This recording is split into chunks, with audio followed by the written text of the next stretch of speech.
Good afternoon, everybody.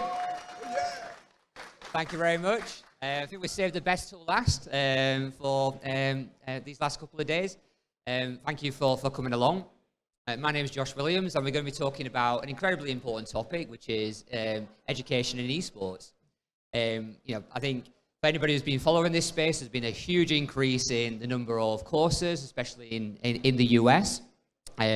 We've seen universities like the University of Miami doing a management in esports degree.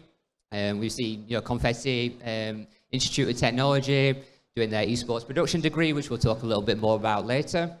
And what we're going to be discussing on this panel is the values and why we think esports in education is important, and what students can benefit from that. So myself, my background's in the university sort of competitive space. I founded an organization called Newell back in 2010, now working globally on delivering university esports programs. But enough of me, and on to our esteemed panel. Bryan, would you mind introducing yourself, and we'll work down the line? Thank you. So I am the Chief Commercial Officer for Gameplan. Gameplan is founded out of Sweden with almost 20 total years of experience in esports and education environments. So I'm glad to be sitting next to some of these wonderful people too. Some of them, right? Hi everyone, I am Jin Wright, Head of Esports at Confetti Institute of Creative Technologies. It's part of Nottingham Trent University.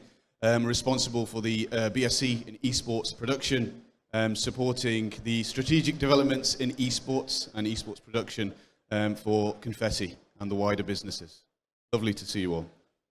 Yeah, my name's Joshua Ferguson. I'm a lecturer at Staffordshire University. Thank you. Thanks, Charlotte. We've just spent 18 months redeveloping. I come from a position of being a student beforehand, so I've got quite a unique perspective and experience of the degrees. So just hoping to share that, really. Hi everyone, I'm CLA Labeau. I'm the Chief Advancement Officer for NASEF. We are the network of academic and scholastic esports federations. We help schools and after-school programs around the world get started, provide a framework for them to build educational programs. Thank you very much. And I wanted to start with you, Josh, because I think you've got a very unique perspective in this sort of area. You've done an esports degree, you're now lecturing an esports degree. So I'd love to hear a little bit about your journey, how, the qualification that you studied has benefited you, and, what benefits that, you see the students having now. It was a strange one, because I did the first iteration of it. There was obviously a lot of discussion around it when it first came out, a lot of industry input into what it was like. As a student, for me, it opened up a little bit in terms of my own personal development in communication and skills, but then a lot of it now I look back on and use the student experience as a hindsight element. I wanted to make the choice to go into academia because I really enjoyed the research side. I really enjoyed looking at things critically and writing about it. But then I really cared about the student experience as well, seeing all the discussion that revolved around it. I got the chance to move into a role where I could try and make that change internally at Staffs, which I went for, and hopefully is working now. It's a long process. We've just spent 18 months redeveloping, just spent a year trying to get investment into new facilities, which is starting soon. And it's time will tell in terms of the experience that will come from it, but the lessons learned, I think, comes a lot in terms of how we present with our transparency with students and how we manage expectations throughout a degree, right from the start in terms of bringing them on. Yeah, and I think, we're still in the early stages, right, of this sort of journey in esports and education. And I think, Jane, I'd love to hear a little bit more about what you're doing at Confetti, because again, you were one of the pioneers in this space, especially in the UK. You've taken quite a sort of specialist approach around esports production. So it'd be great to hear a little bit more about, why Confetti went down that route and, what you guys are doing. Yeah, absolutely, no problem. I mean, ultimately, Confetti's been around for 30 years, and in those 30 years, our focus is creative technologies. So ultimately, an amalgamation of what we've been doing for all that duration. Music, events, and TV and film broadcasts, visual effects, our new suite, and obviously esports production, games technology, games art, so on and so forth, music business, content creation, all of those things, these are all production technologies. So esports production was a natural progression for us and doing what we do best. So ultimately knowing full well that the skills that are learned in esports production are not only for esports production, they're transferable across all broadcast and in multiple roles. And it was really important for us to demystify what those job prospects are and what those avenues of approach are for employment, whether it's freelance, whether it's working for organizations. And also in esports, how many production organizations do you know? So it's shining a light on those production organizations, not just players and not just teams and not just the things that you naturally see all the time. So that was our approach. And yeah, it's going really well. Yeah, absolutely. I mean, you've had your sort of like first batch of graduates last year, right? And like, it's amazing to see where they've ended up in the industry. So yeah, incredibly successful. Obviously, we talked a lot about the sort of like university level, but I think it'd be really interesting, Claire, if you could talk to us a little bit more about the high school level and maybe, you know, sort of those younger students that are, you know, starting their journey in esports. Like, why is it important to, you know, bring, you know, education and esports together at that level, and like what benefits do you see, you know, the students at a high school level getting from that? There's something called interest-driven learning. What you care about, you'll learn about. And how many high schoolers love esports? So if we can get them into an environment where they're playing esports, where they're connecting socially around esports, that's their passion. So they're going to learn well in those environments. So what we do is we look at esports as the magnet that draws students in, and then we have an opportunity to teach them about jobs like you were just describing, and the whole range, because that's one sliver, but we also have, you know, lawyers and people in marketing and physical therapy, and I mean, every industry connects somehow to esports. And so we're really trying to give students an opportunity to maybe dabble a little bit in what they're interested in, check it out, see if they want to pursue it, and to see how they can connect their passion for esports with their lifelong career. I personally love getting up in the morning and going to work every day, and I think that's really important. And so, you know, we try to encourage students, if you love esports, why not connect the job that you're going to do for the rest of your life to something that you love so that it's enjoyable for you? And I'll say also, it's not just high school students. We now have students as young as 8 years old participating in some of our education programs that are in Minecraft and in other games. So really just tapping that interest of students and then helping them envision the career path for the long term. Yeah, that's it. Because it's difficult for people, especially at that age, to really understand, you know, where they're going to end up, you know, in 10 years' time, in effect, and especially how this industry is changing a lot. And you know, not just, you know, thinking about working in the industry. I think something that you're doing, Bryan, at Gameplan is like thinking about, you know, how can, you know, students use, you know, the skills and experiences, you know, through esports to develop transferable skills, right? And think about things in a much more broader context, not just working in the esports industry. So this would be great to learn a little bit more about, you know, how, you know, Gameplan's approaching, you know, a much sort of broader curriculum and how people, you know, develop those transferable skills. Oh yeah, you know, everyone up here, we're all drinking the Kool-Aid, the beer, the champagne together, I think. I think we can all agree to that. But there's something about the knowledge, the skill, the ability, and the completion of tasks as it relates to our jobs and our lives that's really important. And, you know, Gameplan is a platform that creates that learning engagement digitally so that it can encapsulate all of these knowledge bases, all these skills, able to perform an ability and complete a task as if you're actually doing that job. And that might not be in esports. However, as everyone has attested to, it is transferable across industry.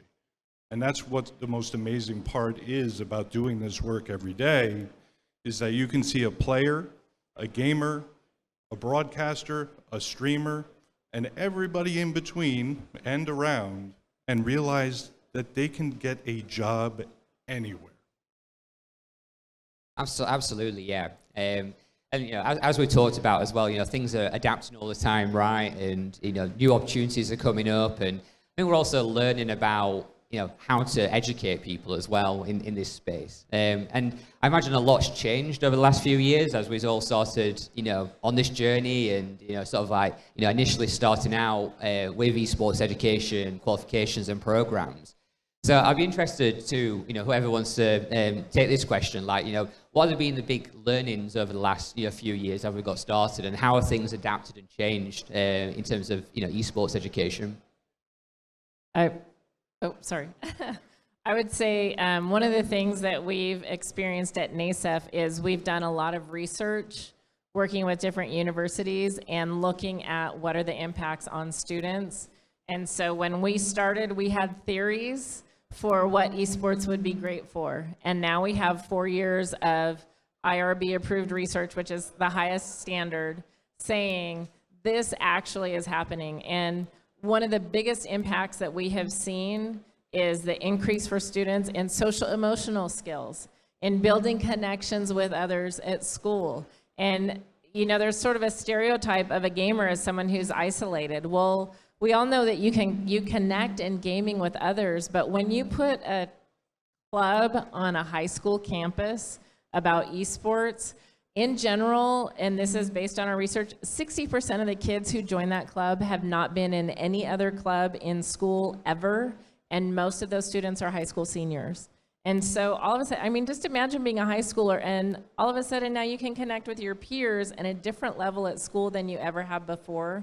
That changes the way you feel about being in school. It builds your self-esteem, and so it has ripple effects based on that initial social connection. And I think that's something we knew that those connections would happen. It's been a surprise at how strong the impact is, and a really wonderful surprise, I will say. Yeah, and if I may add to that, to kind of boost exactly what Claire is talking about, is when we're all doing this analysis to prove that we were right back then, right? And it's proving concepts that go beyond social, beyond emotional, beyond skill set. And so, not that I want to throw out stats to you all, but over the course of the last couple of years, even before pandemics and all those other things, kids weren't going to school globally. And in the US, there was a big problem with that. Almost 20% were absentee. And if you take 20% of the student population in the United States, that's closing in on 10 million kids on a daily basis. And so when you figure out, hey, maybe we need to get people to attend, maybe that's something we need to measure. And so when we measured that, pre and post use of things like our curriculums and our platforms and our courses, and incorporating esports at the high school and middle school level, it increased that attendance rate 10% in the first hour of school. And that correlates to decreasing that absenteeism into the single-digit percentages. Then you add in the engagement factor of social emotional learning, self-esteem, and all of those things, and them participating in extracurricular activity, and 90% of those that actually participate never did anything before in school. So now you're tying all of these together and saying, okay, now we have engaged students, and we're actually able to get them to learn how they want to.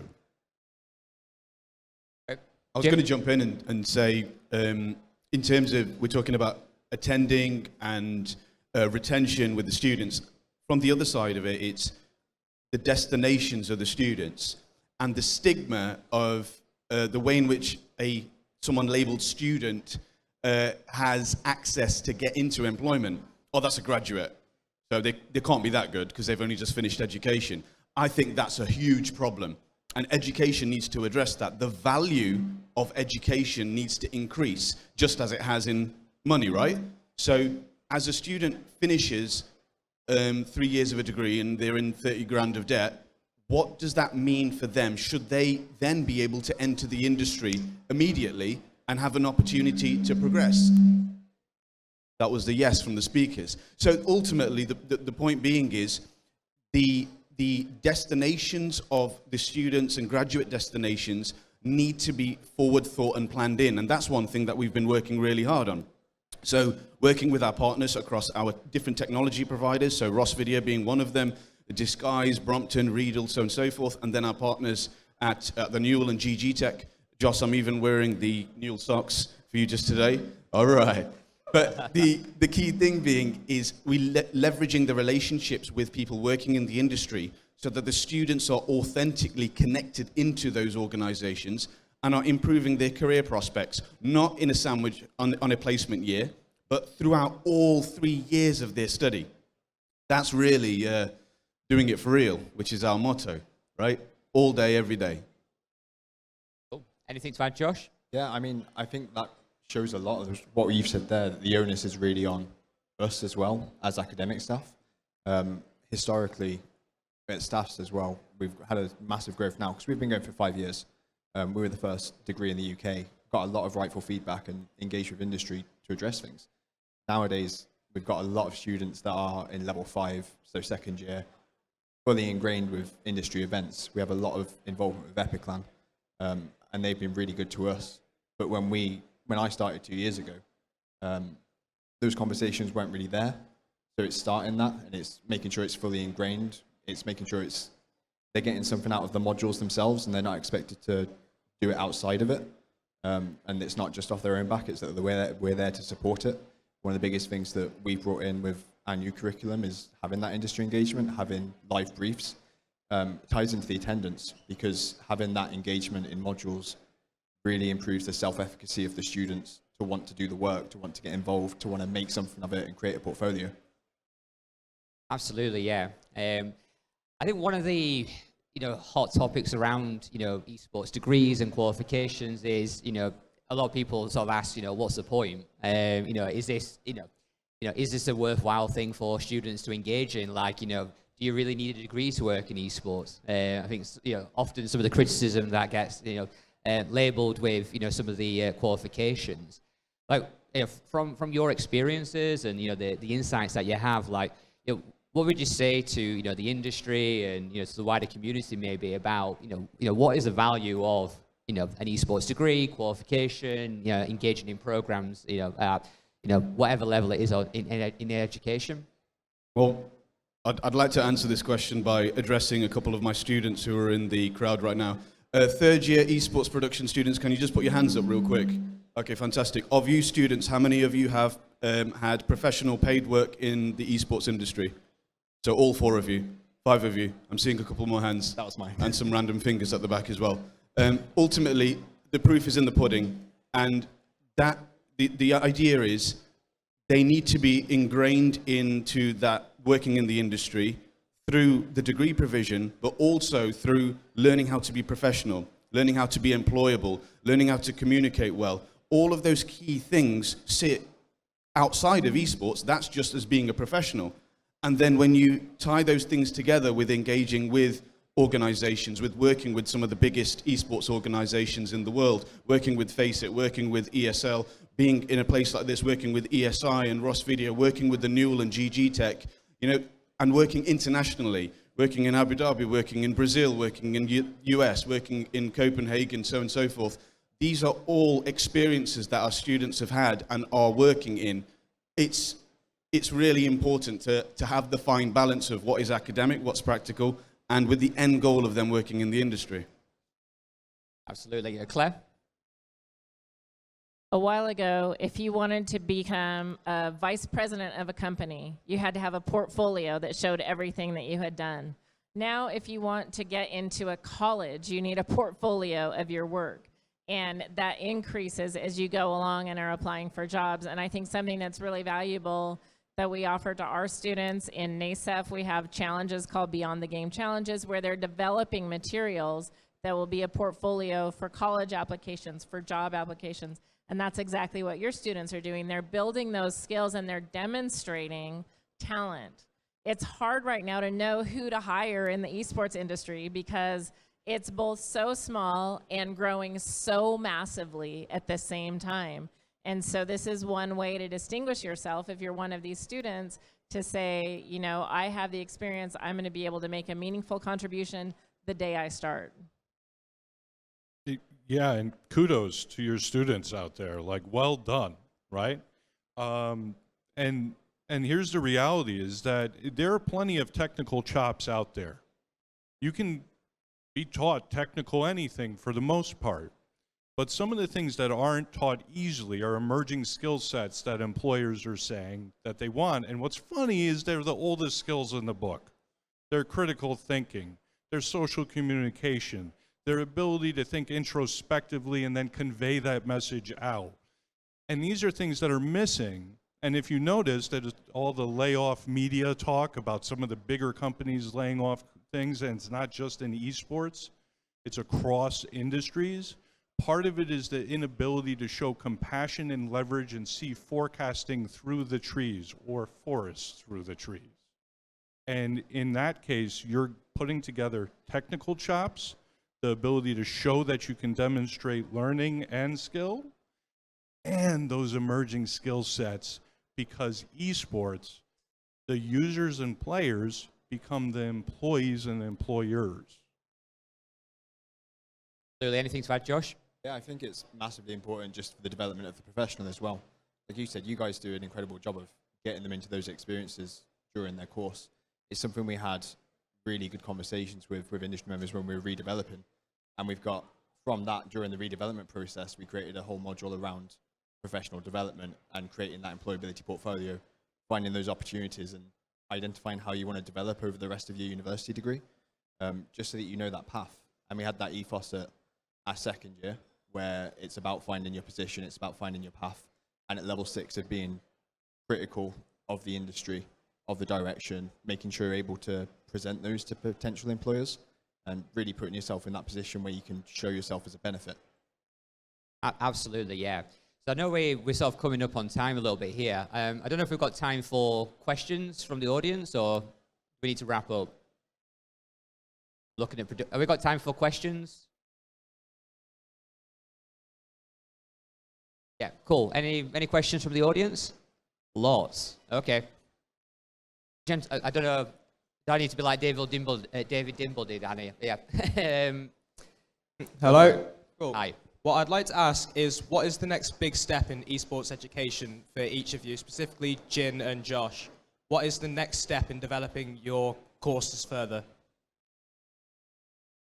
I mean, ultimately, our engagement is the integration of more data input and API integration alongside. So we're already teaching virtual production as a big part of the emerging and disruptive module in your second year of study. So understanding how virtual production studios is a big part of the broadcast industry, a big part of, in fact, a big part of all industries at this point in time, and how we can further leverage the entertainment of engaging in esports. So when you're watching a show, it's already super electric and exciting. How do you elevate that, and how do you innovate in that industry? So we, once again, will do that through technology, and that's our key focus, at least for the next 12 months. Very similar. We ourselves just got quite a chunk of money to redevelop all our facilities. So that's a big goal over the next 6 months that's happening, how we're going to utilize that with industry, and the talks we've had already about how we're going to use that for events. But also, like you said there, emerging media, emerging technologies. We've got a virtual production studio at the university now, which was just set up, which we're utilizing in a module at level 6, and how we use that. Just across the space, really, how we can be critical. We've got a corporate social responsibility module where we're focusing on, obviously, the current landscape of esports and a lot of recent topics, which I don't want to go too far into, but how we can address those and how we can be sustainable in business practices and contribute to society going forward. Great. Have we got time for another question?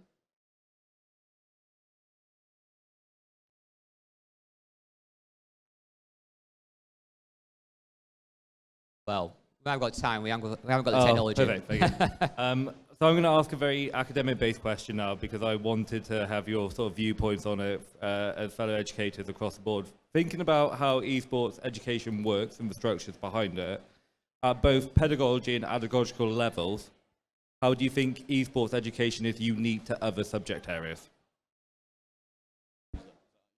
I think it might be me because that's someone I work with asking the question. I can't hear you, Cam. Everyone. Okay. I mean, I don't mind talking on it. It's dependent on the cohort you bring in and the amount of people you have. We talked about this earlier about how we approach the ratio of staff to students in classes dependent on, the amount of technical involvement or whether it's theory-based. And I think because you have to find quite a good balance of the skills that you're presenting to students. Have I gone? No. And the skills that you're trying to embed in them, it's really important to take a mixed approach onto whether you're trying to be a bit more of just here's everything, get on with it, or whether you're getting a bit more involved on a one-to-one basis and providing a bit more independent guidance. I think it's important to address that from our perspective. A lot of our degree is obviously vocational practice. You are a lot of hands-on time, a lot of practical time to learn. You have to practice, right? But the other side of it is the academic engagement and academic rigor. It's very important to develop those research skills because ultimately these students over the last couple of years are the first of their kind in developing the scholarly activity that exists or currently doesn't exist in the esports production and esports space. So it will be adjacent. So we're talking about esports production. There's broadcast production, right? We're talking about event management and esports event management. We're talking sports and nutrition, so on and so forth. So it's very important that we develop a very rich research culture in our students, irrespective of what subject or what area of esports that is, because these are the students who are paving the way for the future of esports degrees, which there will definitely be hundreds more of over the next couple of years.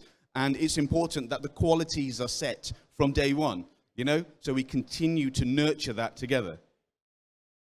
I would say from the younger standpoint, we started in the United States and California to have our curriculum approved for English language arts high school graduation. So this means that you can take an English language arts course connected to esports and you're going to learn the same amount of skills to graduate. So we're not talking about just, an elective where you're learning a little bit and you might experiment. We're saying you're developing skills for graduation from this. When we first went to the Department of Education, they said, we're crazy. You can't learn these things through esports. What are you talking about? But we went back and demonstrated course after course, lesson after lesson. We're connecting in a meaningful way what the students are interested in and what they need to learn in the classes. And so it's definitely possible. I think we have an uphill battle, many of us, in getting past administrations who have an old mindset and they need to embrace the new reality that we're in. And to again reiterate that, if we think about some of the key topical areas that are most emerging today, like climate science, well, you have sustainable UN game development, right? Like, you have things surrounding the actual evolution of what we need in our environments and our communities and our populations that tie not only to technical skill set, but to also severe world need that also earn credit that align to the standards that are set forth for things like career and technical education, climate science. So you're bridging all the way up and creating an incline for a child who's 8 years old, 16 years old, into college and beyond with that evolution tied because they use or they play an e-sport or a video game. All right, thank you for that. Have we got time for another question or? No, is that it? I'm getting told off. Okay. He said no. Well, thank you very much to the panelists. I think that's been incredibly insightful. Thank you for everybody for coming along and listening. And hopefully, this is giving you a little bit more of an insight into, the importance of, esports in education, the importance of how students are going to influence this industry, in the coming years. So, please, support the students that are coming through. Work with, ourselves to see how we can keep improving, what we offer to those students. And, we'll continue to grow the industry together. Thank you very much. Thank you. Thank you. Thank you.